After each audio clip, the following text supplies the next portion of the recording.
Hello दोस्तों, कैसे हैं आप सब। जैसा कि लास्ट क्लास में हम लोग ने स्टार्ट किया था फंडामेंटल ऑफ नर्सिंग की फर्स्ट यूनिट। सो उसमें हम लोग ने इंट्रोडक्शन और उसके साथ साथ regulatory body of the nursing and the sources of law, code of ethics, ये सब कुछ हमने कवर कर लिया था। अभी हम लोग नर्सिंग थ्योरीज के साथ साथ डिजास्टर एंड इमरजेंसी रिस्पॉन्स को डिस्कस करेंगे इस वीडियो में। ये आपकी यूनिट फर्स्ट की सेकेंड वीडियो है। Let's get start our new topic, disaster and emergency response। Disaster और इमरजेंसी रिस्पॉन्स होता क्या है? An event that cause a lots of damage, lots of harm। ठीक है, कोई ऐसा इवेंट जो बहुत ज़्यादा हार्म करता है, बहुत ज़्यादा डैमेज करता है। causes widespread human, material, economic and environmental loss। यानी जो बहुत बड़े पैमाने पे ह्यूमन लॉसेस, मटेरियल का लॉस, इकोनॉमिक लॉस और एनवायरमेंटल लॉस कॉज करता है, वो इवेंट क्या कहलाता है? डिजास्टर कहलाता है। फिर आता है टाइप्स ऑफ डिजास्टर। डिजास्टर दो तरह का हो सकता है। It is either human made और नेचुरल। वो या तो ह्यूमन मेड हो सकता है या नेचुरल हो सकता है। ह्यूमन मेड वो डिजास्टर होता है जिसमें क्या होता है, कहीं ना कहीं ह्यूमन कॉजेस रहते हैं, like chemical spill, pollution, toxic gases का लीक हो जाना। ये सभी इवेंट्स क्या कहलाते हैं? Human made disaster. आपके एग्ज़ाम पॉइंट ऑफ व्यू से एक इम्पॉर्टेंट इवेंट हुआ था, भोपाल गैस ट्रेजेडी, जिसको आप सब ने सुना होगा, पढ़ा होगा।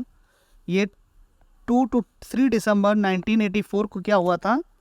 मिथाइल आइसोसाइनाइड गैस लीक हो गई थी यूरेनियम कार्बाइड से। यूरेनियम कार्बाइड भोपाल में फैक्ट्री थी, वहाँ से मिथाइल आइसोसाइनाइड क्या हो गए थे, लीकेज हो गया था। उसकी वजह से बहुत ही बड़े पैमाने पे लॉसेस हुआ था, एनवायरमेंटल लॉस हुआ था, ह्यूमन लॉसेस हुए थे। उसके अलावा ह्यूमन मेड डिजास्टर में हम लोग टेररिस्ट अटैक ले सकते हैं, बॉम्बिंग वगैरह, ये सभी आपके ह्यूमन मेड डिजास्टर में आते हैं। सेकेंड टाइप्स होता है डिजास्टर का, नेचुरल डिजास्टर। एक ऐसा डिजास्टर जिसके पीछे नेचुरल कॉजेस होते हैं, जैसे कि avalanche, cold wave, heat wave, earthquake, floods, landslide, tsunami. ये जितने भी इवेंट्स हैं, ये सभी क्या हैं? नेचुरल इवेंट हैं, नेचुरली कॉज होते हैं। ठीक है, उसके अलावा क्या होता है, कुछ अदर डिजास्टर दो तरीके से हम लोग पढ़ते हैं अदर डिजास्टर्स को, लाइक या तो वो इंटरनल डिजास्टर हैं या तो वो एक्सटर्नल डिजास्टर हैं। इंटरनल डिजास्टर वो होते हैं जो कि हॉस्पिटल के अंदर होते हैं। एक्सटर्नल डिजास्टर वो होते हैं जो आउटसाइड द हॉस्पिटल होते हैं। इंटरनल डिजास्टर में आपके फायर, आग लग जाना, रेडिएशन स्पिल हो जाना हॉस्पिटल में, ये सभी इंटरनल डिजास्टर के अंदर में आता है। एक्सटर्नल डिजास्टर में जैसा कि अभी हमने पढ़ा, ह्यूमन मेड डिजास्टर या नेचुरल डिजास्टर, ये सभी क्या होते हैं? एक्सटर्नल डिजास्टर के टाइप हैं। मेन क्वेश्चन जहाँ से आते हैं आपके एग्ज़ाम में वो होता है फेजेस ऑफ डिजास्टर। अगर डिजास्टर से क्वेश्चंस आएंगे आपके एग्ज़ाम में तो वो कहाँ से होंगे? Phases of disaster. ये इंपॉर्टेंट टॉपिक है। इसमें क्या होता है, 4 फेजेस होती हैं। उन चारों फेजेस के इवेंट को जानना ज़रूरी है। तो सबसे पहली फेज़ होती है मिटिगेशन फेज़। मिटिगेशन फेज़ क्या होती है? It occurs before disaster. ठीक है, इसमें क्या करते हैं? Reduce the risk factor of disaster. यानी मिटिगेशन फेज़ आपकी डिजास्टर से पहले होने वाली फेज़ है। डिजास्टर आने से पहले आप उन फैक्टर्स को क्या करते हैं? रिड्यूस करते हैं जो कॉज करते हैं डिजास्टर को। तो ये हो गई पहली फेज़, मिटिगेशन फेज़। दूसरी फेज़ होती है प्रिपेयर्डनेस फेज़। दूसरी फेज़ होती है preparedness phase just before the disaster. Disaster से जस्ट बिफोर ये प्रिपेयर्डनेस फेज़ होती है। इसमें हम लोग मॉक ड्रिल्स करते हैं, अवेयरनेस फैलाते हैं, एजुकेशन देते हैं सोसाइटी में कि कैसे हम लोग को डिजास्टर के समय अपने आप को रेडी रखना है, अपने आप को बचाना है डिजास्टर से। तीसरी फेज़ आती है रिस्पॉन्स फेज़। रिस्पॉन्स फेज़ आपकी just after the disaster, disaster के तुरंत बाद होती है रिस्पॉन्स फेज़। इस रिस्पॉन्स फेज़ में आप लोग ने जो प्लान बनाया था उसको इम्प्लीमेंट करते हैं, यानी जो आपने प्लान बनाया है, डिजास्टर प्लान बनाया है, उसको इम्प्लीमेंट करने का टाइम आता है तो रिस्पॉन्स फेज़ में जस्ट आफ्टर द डिजास्टर। इसमें एक इम्पॉर्टेंट इवेंट होता है जिसे हम लोग क्या बोलते हैं, ट्रायज। मेनली क्वेश्चंस यहीं से आते हैं, ट्रायज से। ट्रायज अभी आगे हम लोग डिस्कस करेंगे, ट्रायज क्या होता है, ट्रायज में कैसे कलर कोड होते हैं, कैसे हम लोग पेशेंट्स को क्लासीफाई करते हैं अकॉर्डिंग टू कलर कोड, वो सभी पढ़ेंगे। फिर आती है चौथी फेज़ जिसे हम लोग क्या कहते हैं, रिकवरी फेज़। ये आफ्टर द डिजास्टर होती है, डिजास्टर के कुछ समय बाद रिकवरी फेज़ स्टार्ट होती है। इसमें हम लोग वो एक्शन लेते हैं जो कि हमको नॉर्मल रिटर्न बैक स्टेज में लाने की कोशिश करते हैं, जैसे कि इंफ्रास्ट्रक्चर को डेवलप करना, जो टेली कम्युनिकेशन सर्विसेज हैं उनको फिर से रिस्टोर करना, उसके अलावा रिहेबिलिटेटिव सर्विसेज को प्रोवाइड करना। तो ये सभी चीज़ें किस में आती हैं, रिकवरी फेज़ में। एक इम्पॉर्टेंट इवेंट होता है ट्रायज, जो कि आपने पहले पढ़ रखा है, रिस्पॉन्स फेज़ में होता है। तो ट्रायज को डीपली पढ़ना ज़रूरी है। ट्रायज क्या होता है, तो ट्रायज एक फ्रेंच वर्ड से आया है, फ्रेंच वर्ड ट्रायर से, जिसका मीनिंग क्या होता है, सेपरेट करना, शॉर्ट आउट करना या सेलेक्ट करना, शिफ्ट ऑफ सेलेक्ट। यानी हम लोग क्या करते हैं, पेशेंट्स को क्लासीफाई करते हैं according to the severity of the injury. ठीक है, according to severity of the injury we have to classify the patients in 4 categories, red, yellow, green and black. We have provided the color codes in the triage according to the severity of injury. वो colour code आपके कौन कौन से होते हैं, आपका red, yellow, green और black. तो सबसे पहले पढ़ते हैं रेड कलर कोड क्या होता है। रेड कलर कोड्स क्या होता है, ऐसे पेशेंट्स आते हैं इसमें जो इमीडिएट केयर की ज़रूरत होती है, जिनको इमरजेंट केयर की ज़रूरत होती है, यानी मोस्ट अर्जेंट केयर इसमें प्रोवाइड किया जाता है। हमारी पहली प्रायोरिटी क्या होती है, ऐसे पेशेंट्स को जो रेड कलर कोड में आते हैं उनको इमीडिएटली रेफ़र करना to hospital with a medical escorts. साथ में मेडिकल टीम जाएगी विद वेल इक्विप्ड एम्बुलेंस। ठीक है, वेल इक्विप्ड एम्बुलेंस में इनको तुरंत हम लोग क्या करेंगे, हॉस्पिटल्स में भेजेंगे।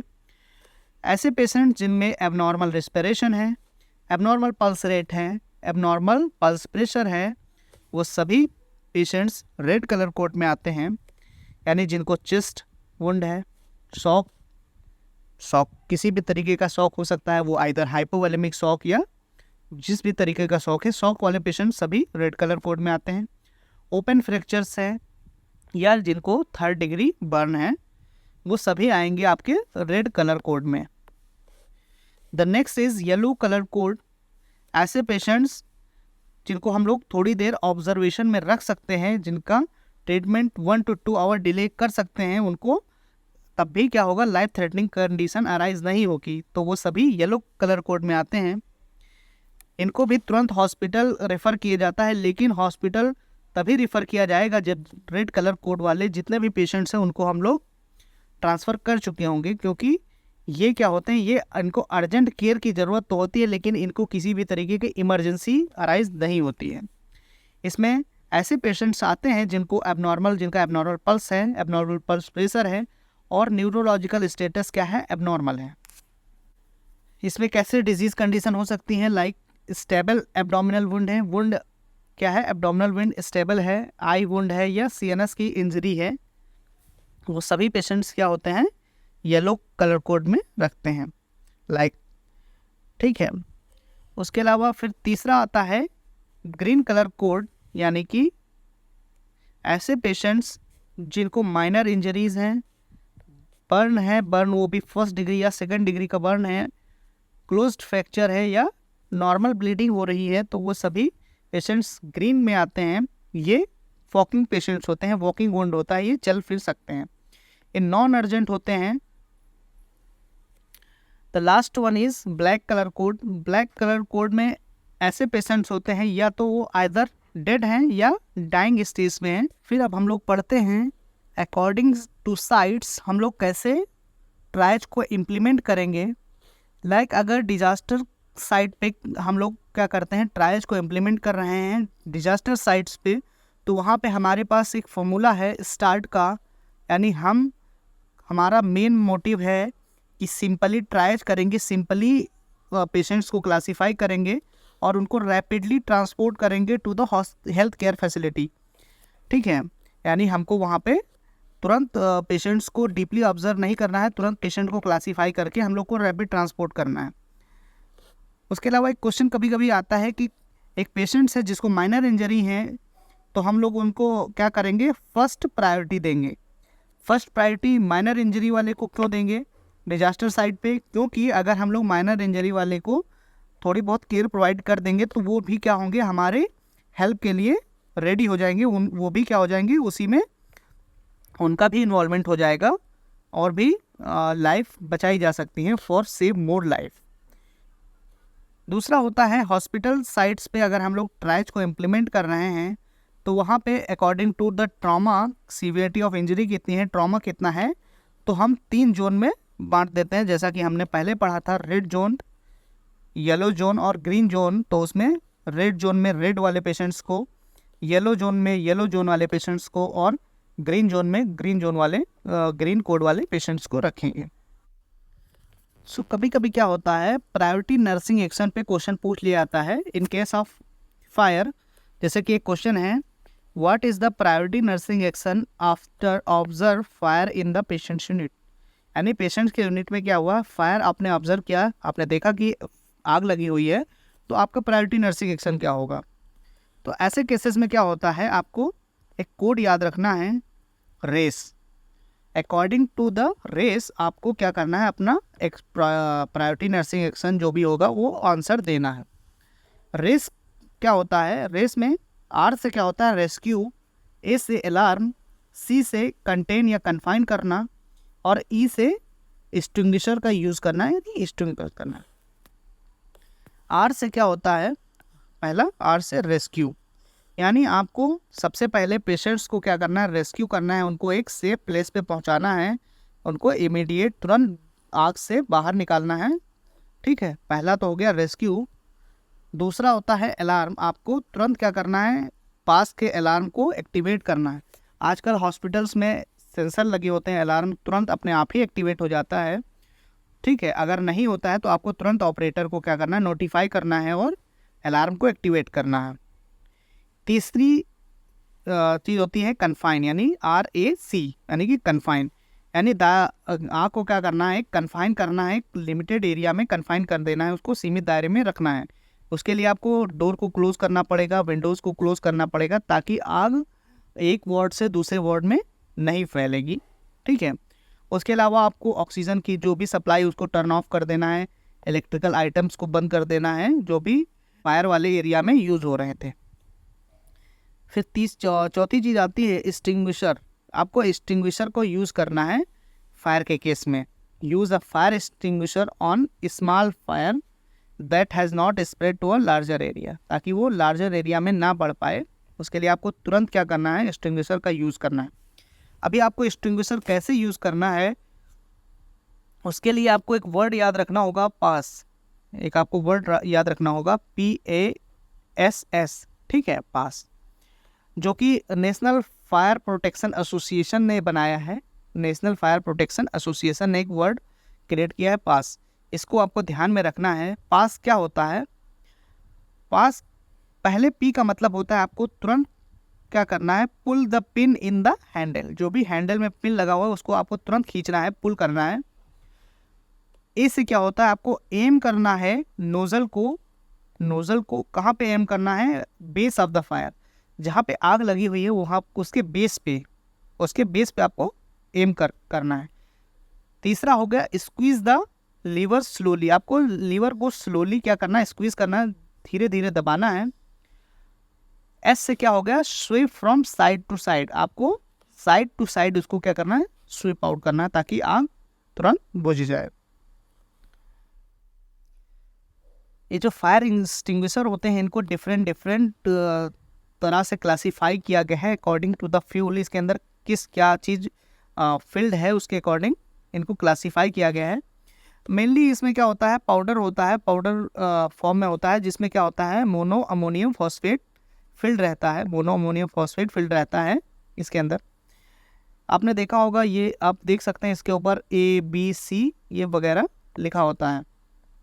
तो ये according to the fuel classification आप किस पे यूज़ कर सकते हैं। लाइक ए वाला जो आपका फायर एक्सटिंग्विशर होगा, आपको ऐसी चीज़ों पे यूज़ करना है जो जलने के बाद क्या बन जाती हैं, राख बन जाती है, ऐश बन जाती है, उस पर आपको क्या होता है, यूज़ करना होता है, कम्बेसिबल होती हैं। बी वाले जो होते हैं आपको किस पे यूज़ करना है, फ्लेमेबल लिक्विड्स पे, ऐसे चीज़ें जो कि क्या है, ज्वलनशील है, जैसे कि पेट्रोल डीजल वगैरह पे आपको बी वाला यूज़ करना है। सी कलर कोड वाला आपको हमेशा इलेक्ट्रिकल इक्विपमेंट्स पे यूज़ करना है। डी वाला हमेशा आपको कम्बेसिबल मेटल पे यूज़ करना है। और के वाला आपको किचन यानी कि कुकिंग मीडिया पे यूज़ करना है। तो इसके लिए ए से आप लोग याद रखना एस, बी से बैरल, सी से आपको करंट यानी इलेक्ट्रिकल इक्विपमेंट पे, डी से डायनामाइट यानी कि मेटल्स वाली चीज़ों पे, और के से किचन वाले पे। तो ये याद करने का तरीका है।